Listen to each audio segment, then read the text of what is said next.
Yeah.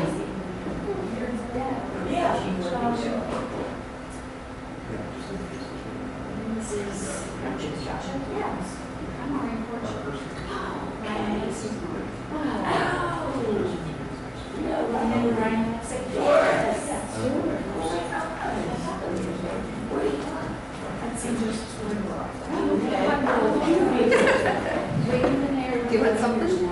No. I just graduated college.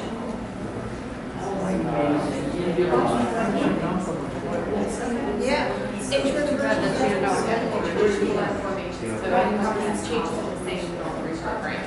So she can sit down and writing every day.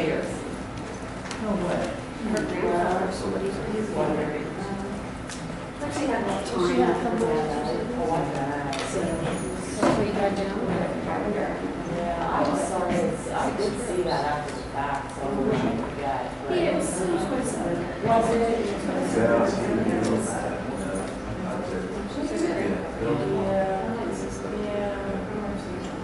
I mean, that was something that you wish you had. And I saw that was the Burning. I guess you said that afterwards. She was the other one when I ran. But the burning didn't put any of the addresses. Just very sick, yeah. State nurse would have said, you just have to. I don't Yeah. do it. Yeah. It's in there. Well, Okay. for a long time. Yeah, That's right, that's why you moved. I checked that they were all in Creek and then they all had Yeah, Bernie's, new yeah, Bernie, There's a new version. passed. Practice pretty much.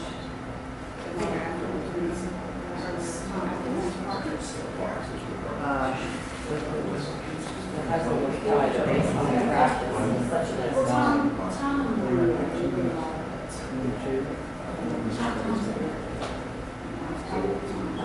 Figure out yesterday better than now. yeah. Oh, yeah, no, no, I don't go to the doctor. did you see the book I own? The librarian, the bishop, and I know. They got him for like 2 months. I mean, because I was off in the summer. Yeah, it's so. She did. Yeah, she was. I know. Seriously, not sure. Yeah, well, she could ask for that too. I'm still much better than what you Good call. And she came across. My mom got her to school out. Yeah.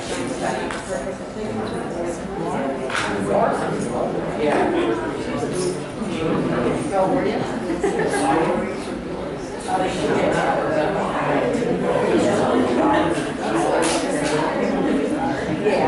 Yeah, and Roxanne was like,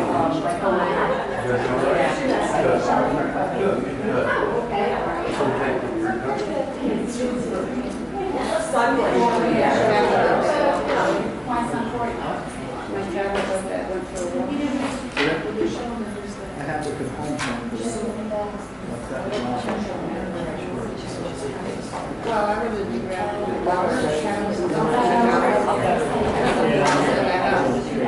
So I think the school right around there in town. everything else.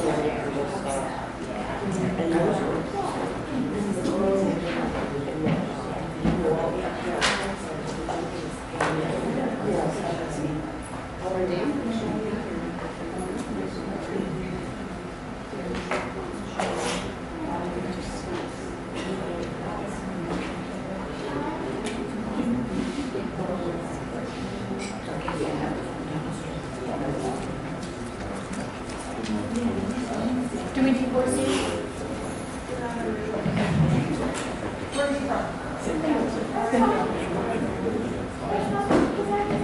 I thought so too, because when you, I was gonna make, because I was gonna write you back and say, okay, you had already said that you thought it described us, and I'm like, but you can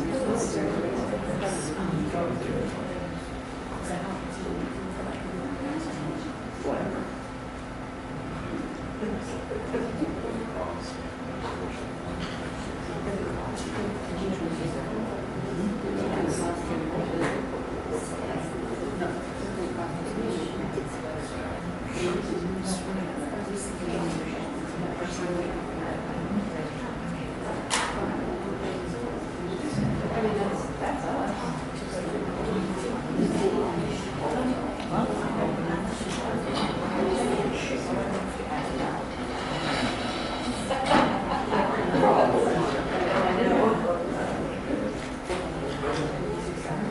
Good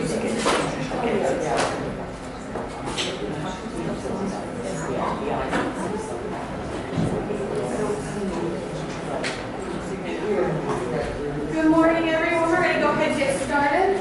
Let me just make sure this is recording. Stick my face in front of it. Yep. Okay. For those of you who don't know me, my name is Amy. Most of you have probably talked to me on the phone at least once or more like several times. Speed down.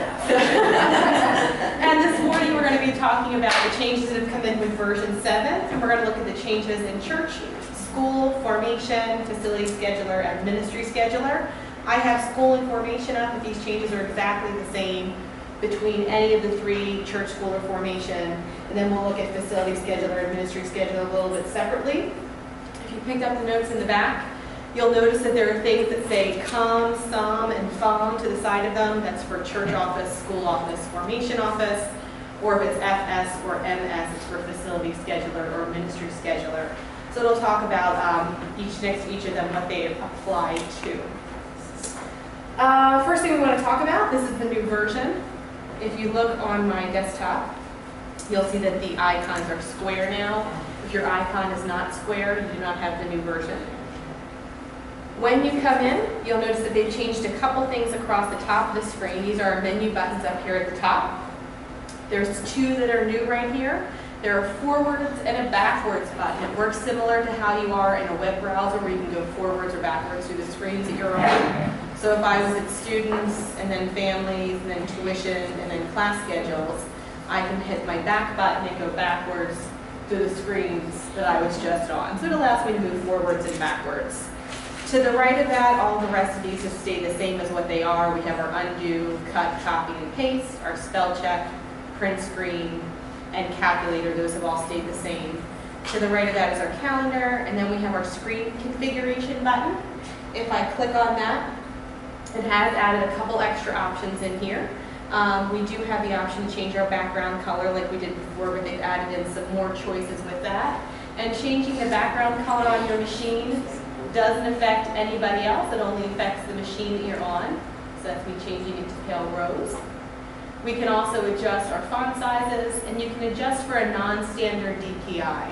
That's if you have a monitor that is more landscape than square, you would want to choose that option. It helps to stretch the screen appropriately so you don't lose the little buttons at the bottom of your screen.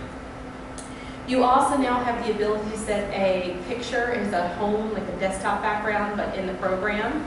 And you can pick any picture that's on your machine that you would want to. Let me see what pictures I have on here.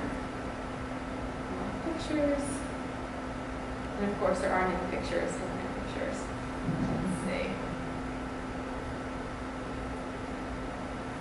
Well, if I had a picture on here, which I thought I did earlier, maybe it's in PDS Church. Pictures, there it is. And I set that. It would end up being the background in my program, and I could look at that all day long, which would be just lovely. So you can set those however you would like to. They're in your background there, and again, those are set machine by machine. I'm going to take that back out since I don't really want to stare at that chrysanthemum all day long. And you also have the button here that allows to move, which means that you see all these little pieces back here, you can move those around on your background to adjust them. So if they're covering up like your grandkid's face or something like that, you can rearrange it depending on what it is that you're looking to do with that. And again, that would be machine by machine. We have who is running, the home button, which just brings you back to this screen here, and then the favorites button.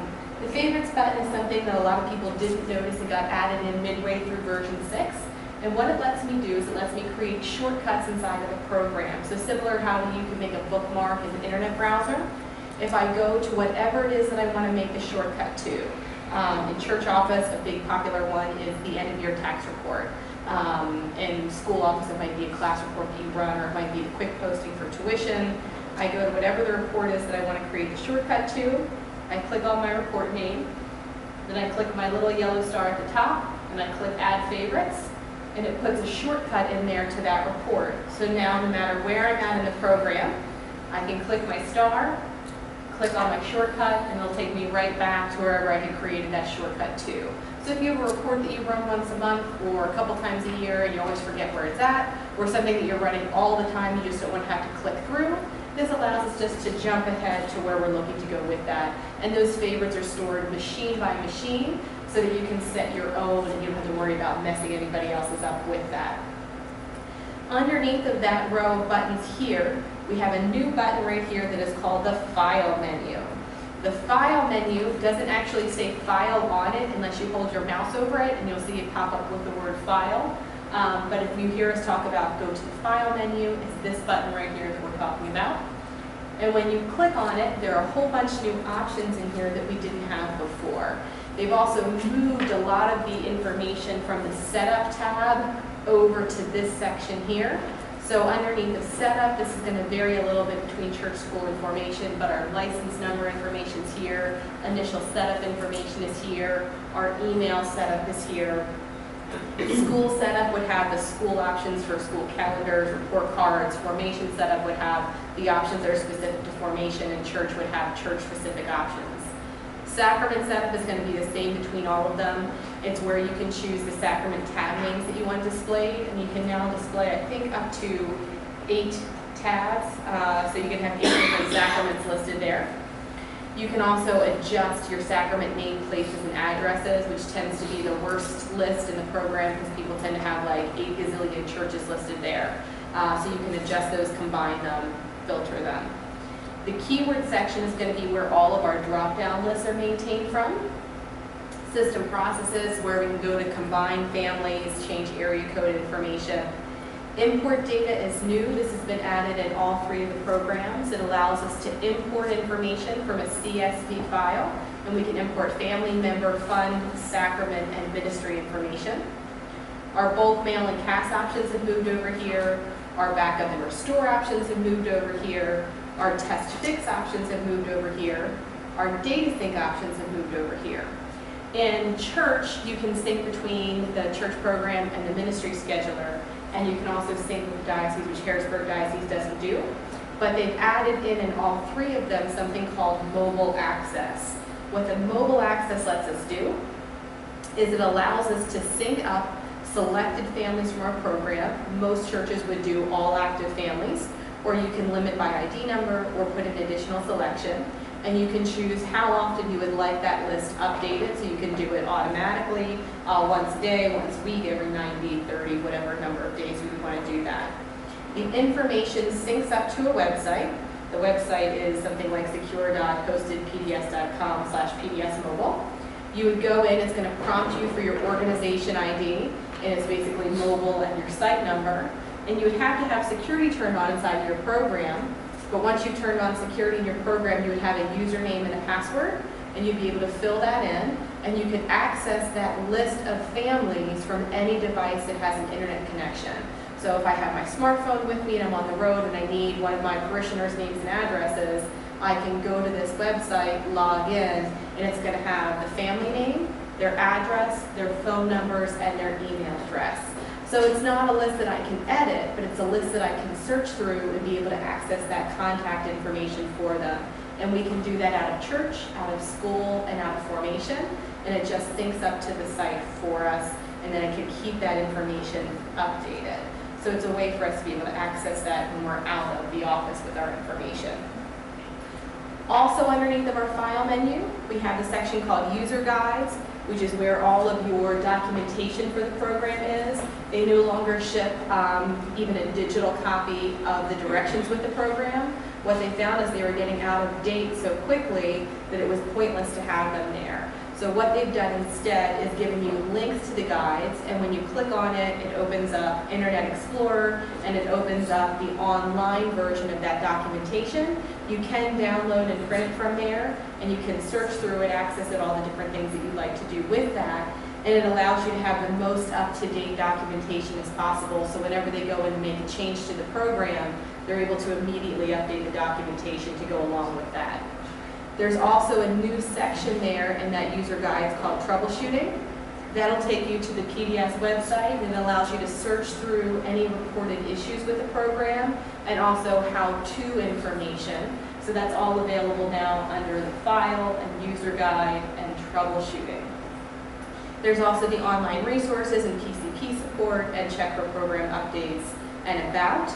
When a new update is available, a little piece of text will display right here on the home screen saying that there's a new update available. So instead of you having to go in to remember to click check for program updates and see if there is one available, a little piece of text will pop up right here and say, I'm available, and then you just have to click on it to download and install that. They've also adjusted how those installation files work. In the past, you needed administrative privileges to the machine in order to load the update. They have adjusted that so you do not need administrative privileges to the machine, so that a user who doesn't have administrative privileges is still able to run that update without having to log off, have you log in for them, and repeat that process across X number of machines. The tabs across the top have adjusted a little bit as well. Our first tab is still our information tab, and it's going to have our dashboard like it did before. In school, it'll have students, families, tuition, parents, and classes. In formation, it's going to have students, family, tuition, parents, and classes. And if I were in church, I would see families, members, and contributions. If you notice in school and information, there are two things that are missing from there. Did anybody notice what they were? Catechists and teachers. They are no longer on the information section. The reason being is that they've moved over to our new tab called Personnel. We have a new tab called Personnel in here. In Church Office, it allows us to track clergy and religious, staff and volunteers, teachers, and catechists. For right now, school allows us to track teachers, formation allows us to track catechists, but in patches that are coming later this summer or later in the fall, they're going to unlock all of those for us in formation and in school as well. So those will be available, they're just not available currently. But in this personnel section, we are able to track all of our staff information without having to add them in as a family. So if we have someone who's volunteering at the church but doesn't attend our church, we don't have to put them in with the general population to be able to track that information any longer. You'll see that you can say use existing member, which allows me to pull their information from the church, and it keeps it safe so I don't have to make changes to information in two places. But it allows me to keep them separate if they are not a member in my program. I can track the type of person that they are, their status, address information, pictures about them, contact information. Under the private section, we can track citizenship information, we can track social security number, date of birth, place of birth, web page information, ID card information, hire date, termination date. Under the assignment section, we're able to track specific assignments that we've provided for them, positions, departments, salary, effective dates. We're able to tag them with keywords depending on what it is that we're looking for.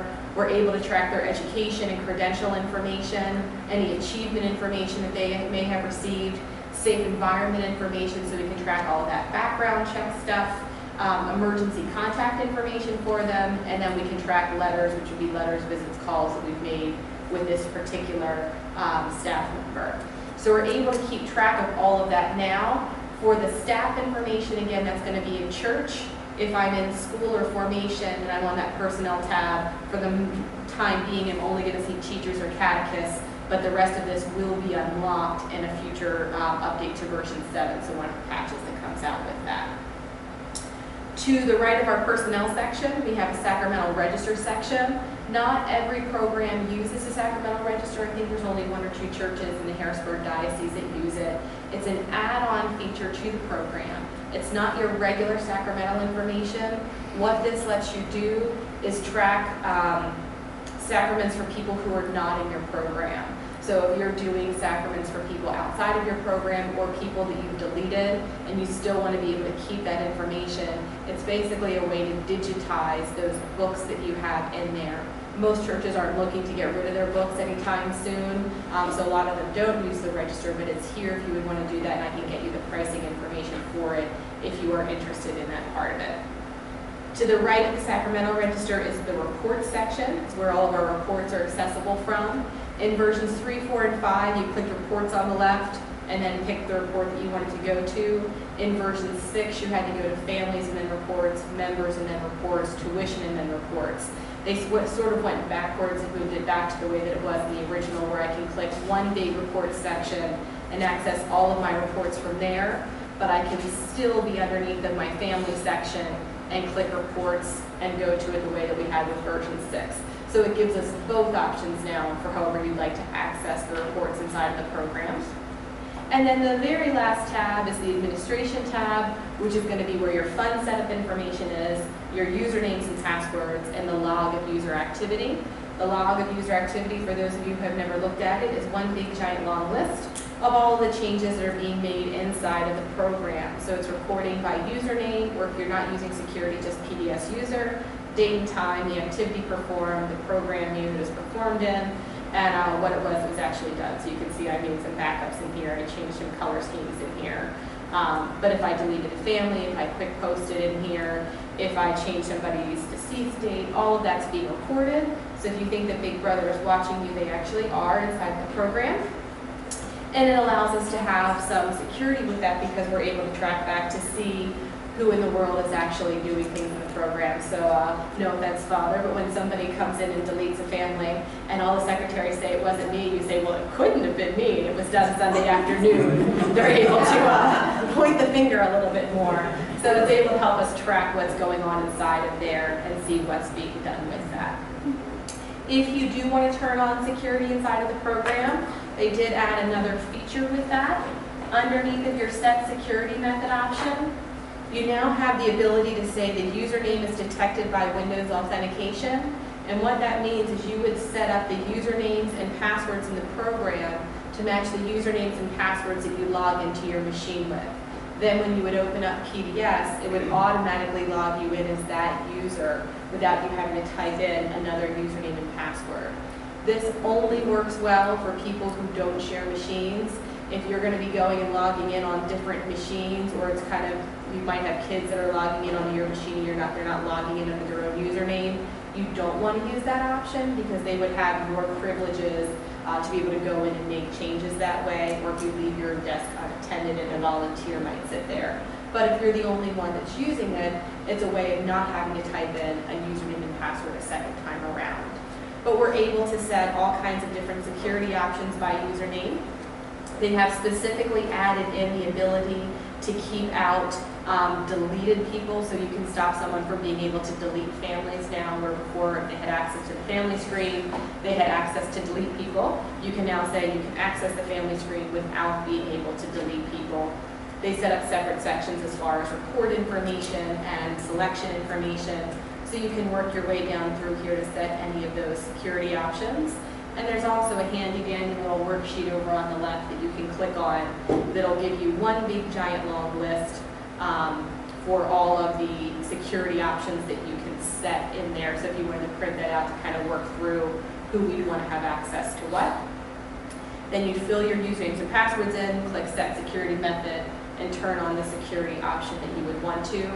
Please make sure to remember the usernames and passwords that you've typed in before you turn on the security. Otherwise, when you close out the program, you won't be able to get back in again. So we want to make sure that you would do that. Let me see where I'm at with my list. We made it through section 1. We made it through section 2. We made it through section 3. We are just moving right along here. And we're going to go over to section 4, which is going to be on the second page. And I'm going to pop over to church office to look at this one. We are going to look at the family screen, and this is going to be the same between school formation and church. On the family screen, they'll notice the email address is different now. It is moved over to the right-hand side of the screen, and there are multiple lines. So we can now have multiple email addresses per family. If you had multiple addresses entered before where you had them separated by a semicolon, when you upgraded to 7, it automatically corrected those for you and moved them down to a second line, so you're welcome. So you're able to have those email addresses. You can now fill in a description column, so you can say it's the mom email, the dad email, head email, spouse email, whatever you would want to say with that. We can also still say whether or not they would prefer email over mail, and if that email address should be considered unlisted. And the unlisted works the same way it does with the phone numbers, where when we go to print a report, we can choose to include unlisted email addresses, don't print them, or print them as X's. So we always have that choice with unlisted phones and with unlisted email addresses. With the email addresses, the first one is considered the primary email address, but with the rest of them, you can always send to all of the email addresses that are in there. One of the other changes that they've made is when you are sending a member email. So I go to the member screen, go to reports, and start a new member report. In the past, member reports only went to member email addresses. You now have the option to send it to the member email address, also send it to the family email addresses, or send it just to the family email addresses. So when we're working with our youth, we're able to send that to CC it to the parents as well, or just to send it to the parents, depending on what it is that we're looking to do with that. So if we're emailing adult members, we may send it just to the member side. If we're sending it to altar servers, we might be sending that to the parent's email address as opposed to the child's email address if they have one filled in, which both of my boys, they're 4 and 2, have email addresses, but they're certainly not checking them at this point. So we're able to have those multiple email addresses with that. You'll notice up here at the top of the screen, there's a document button. We're going to see this on the family screen, on the member screen, and on the sacrament screen. We're going to talk about that in a minute. Over on the left-hand side, there's a brand new section in the program called Relationships. And the relationship section is going to be in church, it's going to be in school, and it's going to be in formation, although it might be used a little bit differently depending on which program you're in.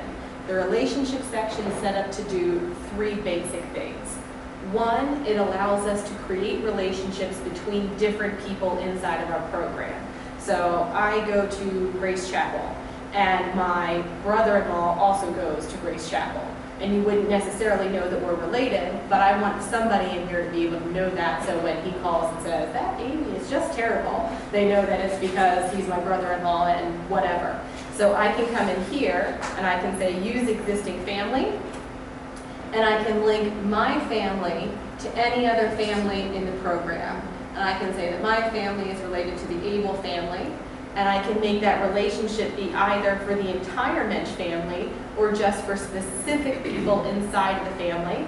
I can set what the relationship is and the reciprocal relationship, which means what their relationship would be on their side. So if John Abel is my uncle, I could say the relationship here is uncle, the relationship here is niece. So it allows me to set that on either side. Once I've set that relationship, it's going to sync all of his information in here, and that's automatically updated whenever we would update John's information back on his screen.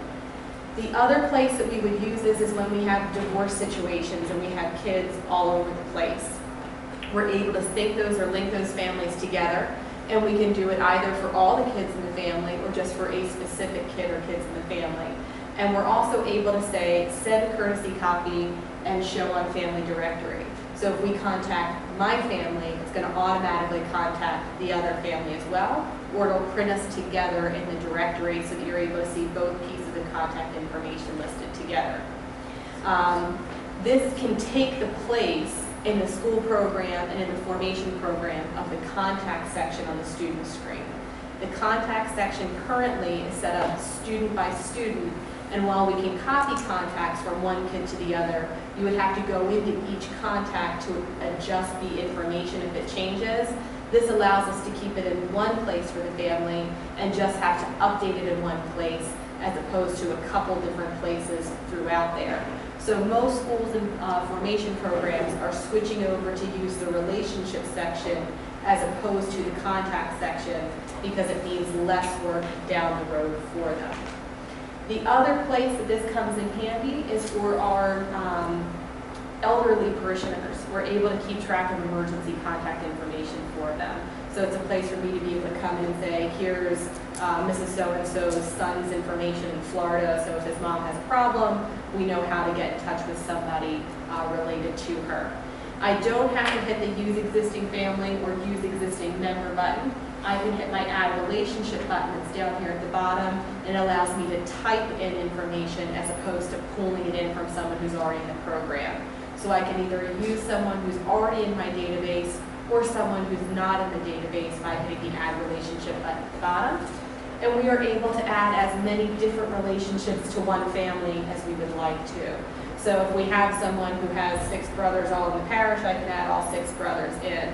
If I have someone where there's 2 or 3 different sets of parents related to the different kids in the family, I can have all of those attached to the one family, depending on how I need to do that. Underneath the relationship section, we're going to move over to member information. So if I'm in church, it's members. If I'm in school, it's students. If I'm in catechist, it's students. Members. On the member screen, you'll notice on the left-hand side, this used to say phone number and email address, and now says communication. It allows us to keep track of our phone number and email addresses just like it did before. It does send to all the email addresses in the list now. It used to be that it would only send to the first email address in the member list. It'll now send all the way through the list. And we also have the ability to track Facebook information, Twitter information, and blog information. So if you would like to Facebook stalk people, you can throw their contact information in here and it would allow you to link to there. Most churches aren't doing that at this point, but it's there if we would like to be able to have that ability to track the information. On the sacrament screen, you'll notice there's a couple other things on here. One is this Add Documents button we talked about a little bit before. The document button allows me to link any document or any file that's on my machine to this person. So for example, somebody comes in to register for religious education. They say, here's a copy of my baptismal certificate. If I scan that certificate, I can click Add Document. I can browse to wherever that document is saved at, pick my document. I'm going to pretend like it's the hydrangea plant. And now that copy is going to be linked inside of here. And I'm able to link to it and open it up whenever I would need to. So it allows me to link to letters, I can link to certificate copies, I can link to pictures, whatever it is that I would want to do, I'm going to have the ability to link to it from here. It's not storing it in the program, it's simply telling me where it's saved at on my network, so I'm able to access that more quickly in the future if I would need to. And that's going to be off of the student screen, the family screen, and the sacramental screen. On the sacrament screen, you'll see that we have a saint name down on the bottom of the general information tab. That got added in midway through version 6, but a lot of people didn't notice that it was there. On our different sacraments running across the top, we're able to track verified certificate on file, the volume page entry that it was in, our general note information, our sponsor information. If you notice with the date, there's now a little drop-down box here. We're going to see this on almost every date field in the program. It allows me to store a not full version of the date. So somebody registers and they tell me they were baptized in 1979. They don't remember the month and the day. Before we would have had to say, oh, 10179 or pick some version of it. I can now say year only and just fill in 1979 because that's the only part of it that I know. So it allows me to fill in approximate date values. I can do, and when it would print, if it printed anywhere, it would print just the year. It wouldn't print XX/XX. It would print just 1979 with that. So we're able to do that with date fields. You can switch it back and forth between whatever we would want to do with that. With the certificates, if I click my print certificate button, and let me come up to somebody who has sacrament is being noted here. Jeff. He's got lovely information filled out. I can hit print certificate, and there is a new version of the baptismal certificate added in. It's going to say baptismal certificate, full page and back. If you have a printer that can do duplexing option, you can choose to print both certificate and notations, which when I bring that up, maximize here, I have my lovely front page of my baptismal certificate, and if I hit next page, I have the notations that would print right onto the back of it. It would give me my first communion, confirmation, marriage, whatever tabs or sacraments had been filled out for him. So I'm able to print the front page and the back page. If I don't have a duplexing printer, I can print just the front page, turn it over in my printer, and then print the back page for it. So it just depends which way you can do that based off the printer type that you have with it. So for those of you who are coming from an older version of the program than version 6, You'll also notice that there's lots more certificates inside of here, and they look much prettier than they did in the older versions of the program. There are also a couple other certificates in here that people never noticed. There's one called Simple Certificate, and the Simple Certificate lets you fill in the name of the church or school, what you would want to say at the top of the certificate, the additional line of this certificate was awarded to for, and then whatever you would want it to say. So it just lets you create a very simple certificate to print out if you want to say, thank you for being an altar server, or you've been a great children's ministry director, I don't know, whatever you would want it to say. It's hanging out down there in the certificate section. For those of you who haven't noticed with the marriage sacrament, underneath the status, you do have the ability to fill in annulled or widowed for your status update. If I fill that in as annulled, poor Jean is going to disappear from my screen. I'm going to hit the save button, and my screen is now blank. If I look over on my date list tab, Jean's information for the marriage is still hanging out right there. This is blanked out, so I can now fill in another marriage for Jeff. It only works with annulled and widowed. There's no divorce option in here because it wouldn't be a sacrament if you got married again with that. But I can fill that in, and I can repeat that process as many times as I would like to. We had one lady with 8 annulments. We make no judgment on that. It just records the information with it. If they got unannulled or I did it accidentally, I can click back over here and change that back to yes, and she will show back up now on my marriage tab. So I'm able to adjust that back and forth. So if you see it disappear, don't worry, you didn't lose the information, it's just been moved over to the date list tab. On the left, the rest of the stuff is pretty much the same. We did that. On the member personal information section, I'm doing lots of mean things to Jeff today, and I'm going to make him die. Underneath of the deceased thing, on any date field, if I hit a T, it fills today's date in for me. So when I pop that in there and press enter, a whole new screen is going to pop up. It's going to say, you mark this member as deceased. Here's all the things that you would need to change in the program based off of the type of member that he is. We think that you want to set his deceased date to this. We want to change his type from head of household to what? We want to add an entry of deceased to his sacrament list. I want to mark any talents and ministries he has as no longer being involved. I need to change Jean's information. I want to change her name. I want to change her type from spouse to head. I want to change her marriage sacrament to widowed. I want to change her marital status to what?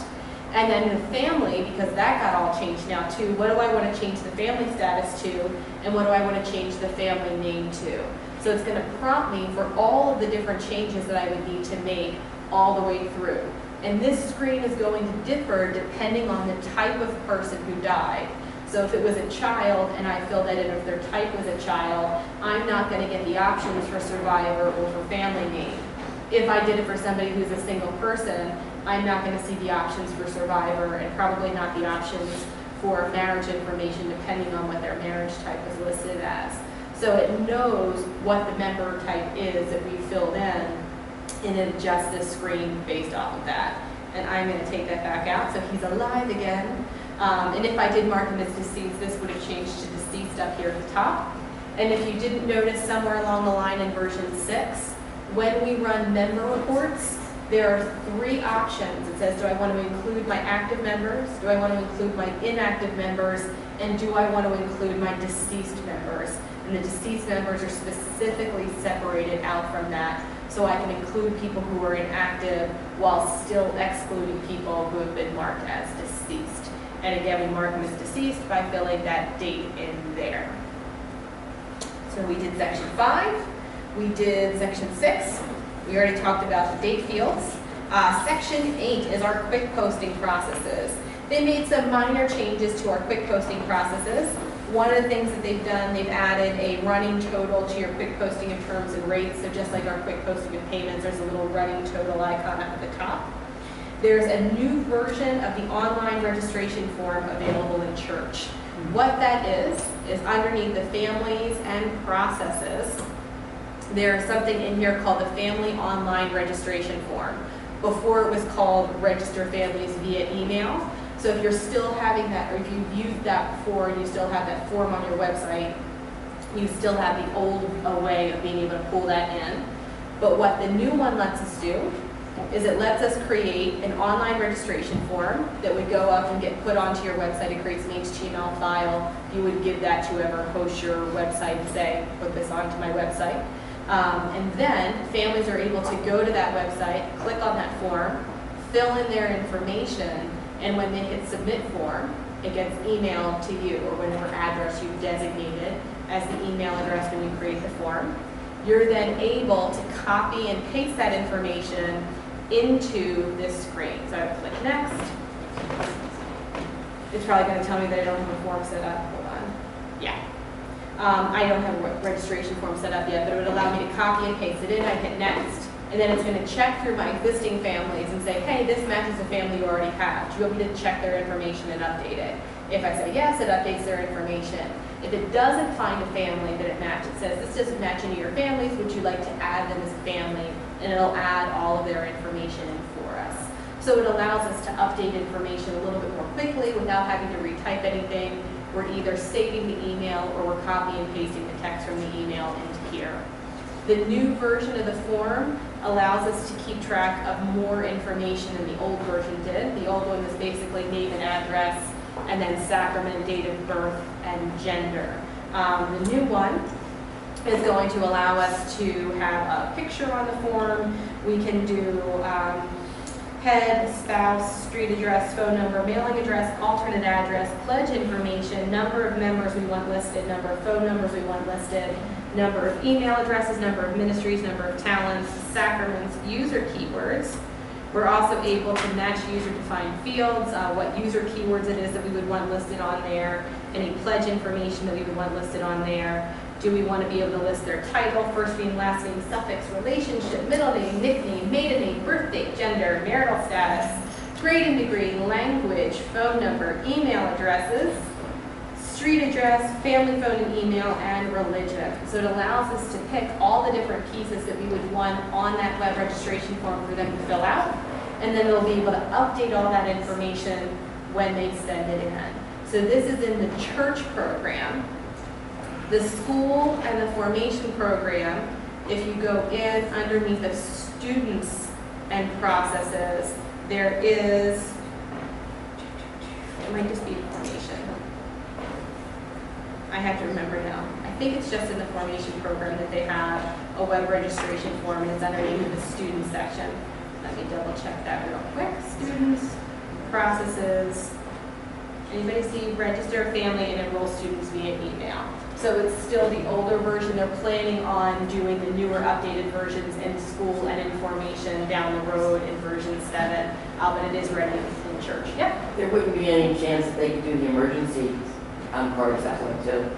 So we've been trying to figure out how to do that. The emergency cards. Like to do an emergency, like our parents have to fill out 3 emergency cards. Okay. At the beginning, we were trying to figure out a way we could do it so that the parents could go online, fill it out, and then email it to us. It is not currently on there, but what you can always do is when you think of something like that, you say, it would be awesome if you go to the PDS website, it's parishData.com, and you go to the client portal section, there's an option for enhancement requests. And you can fill out and say, this is what I would like to see in the program. The programmers themselves actually go through that, and based off of the feedback that gets posted, somebody says, oh yeah, that is awesome, I would love to see that. A lot of those changes got incorporated into version 7, so that's a good place to put that so that they can be aware of that. So I recommend going and filling that out for them. Quick posting processes as well. You can edit entries during your EFT quick posting processes. If you go to quick post payments, and this is going to be in any of them, but it's especially true in contributions when you're quick posting your church contributions. When you go through and you're filling in stuff, if I put, I have it, say that was $100.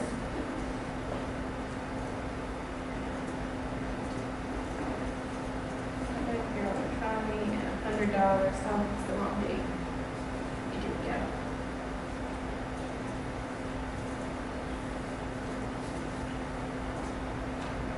Well, it doesn't want to do it now because of the new. Just start a new one. it's going to pop up with a duplicate entry for me. So it's going to say, hey, you're posting things, and you posted the same thing more than once. So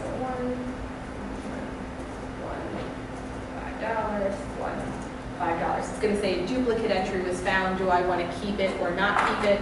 Keep it means it's going to keep the line. No means it's going to delete it. So it's going to automatically inform me if I filled in the same envelope number and the same amount. And so it'll automatically do that. With the next patch that's coming out, which would be 7.0B, there's going to be an option underneath of the options screen to not display that message. Some of our churches have all the time have duplicate entries because the same person keeps throwing like 5 envelopes in the offering plate together. You don't want that message to come up the whole time with that. And there's still a button down at the bottom of the screen that says check for duplicates that would allow you to go through at the end and it'll look through to find any duplicates that match. So you'd still be able to turn that on or off. Right now,